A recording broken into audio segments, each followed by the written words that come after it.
Vaccine efficacy or vaccine effectiveness is the percentage reduction of disease cases in a vaccinated group of people compared to an unvaccinated group. For example, a vaccine efficacy or effectiveness of 80% indicates an 80% decrease in the number of disease cases among a group of vaccinated people compared to a group in which nobody was vaccinated.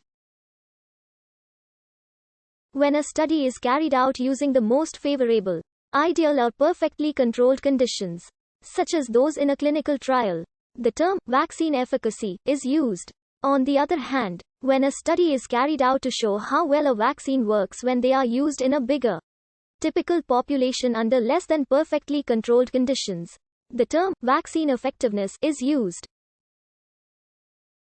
Vaccine efficacy was designed and calculated by Greenwood and Yule in 1915 for the cholera and typhoid vaccines. It is best measured using double-blind, randomized, clinical controlled trials, such that it is studied under best-case scenarios. Vaccine efficacy studies are used to measure several possible outcomes such as disease attack rates, hospitalizations, medical visits, and costs. Vaccine efficacy is calculated on a set population, and may be misappropriated to be how efficacious a vaccine is in all populations.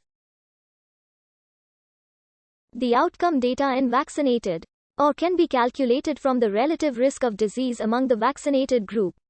The basic formula is written as an alternative, equivalent formulation of vaccine efficacy is the design of clinical trials ensures that regulatory approval is issued only for effective vaccines.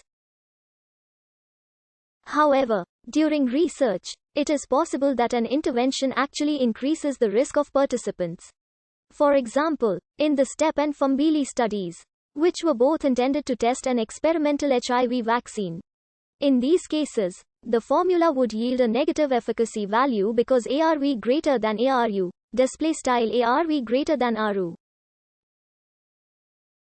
A negative efficacy value is sometimes present in the lower limit of a confidence interval of an estimate of vaccine efficacy for specific clinical endpoints. While this means that the intervention may actually have a negative effect, it could also be simply due to small sample size or sample variability. On the 2nd of July, 2021, Bharat Biotech reported an overall efficacy of 77.8% based on the double-blind, randomized controlled phase 3 trial conducted on 24,419 participants who received a dose of its Covaxin COVID-19 vaccine. The vaccinated group consisted of 12,221 participants and the placebo group had 12,198 participants. First, the baseline risk can be calculated for each group and then vaccine efficacy as follows. Then, VA equals 1 minus RR times 100, 1 minus 0.23 times 100 approximately equals 77%, display style VA equals times 100 implies times 100 approx 77%. Also, the absolute risk reduction for any vaccine can simply be obtained from calculating the difference of risks between the groups, i.e. 0.86% minus 0.196%, which renders a value of about 0.66% for the above example. Vaccine efficacy differs from vaccine effectiveness in the same way that an explanatory clinical trial differs from an intention to treat trial.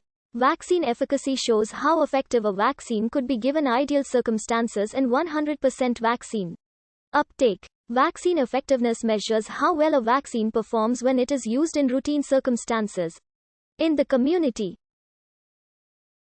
What makes vaccine efficacy relevant is that it shows the disease attack rates as well as a tracking of vaccination status. Vaccine effectiveness is more easily tracked than vaccine efficacy considering the difference in environment. However, vaccine efficacy is more expensive and difficult to conduct because a clinical trial is based on people who are taking the vaccine and those who are not. There is a risk for disease, and optimal treatment is needed for those who become infected. The advantages of measuring vaccine efficacy is having the ability to control for all biases that would be found with randomization, as well as prospective, active monitoring for disease attack rates, and careful tracking of vaccination status for a study population, there is normally a subset as well.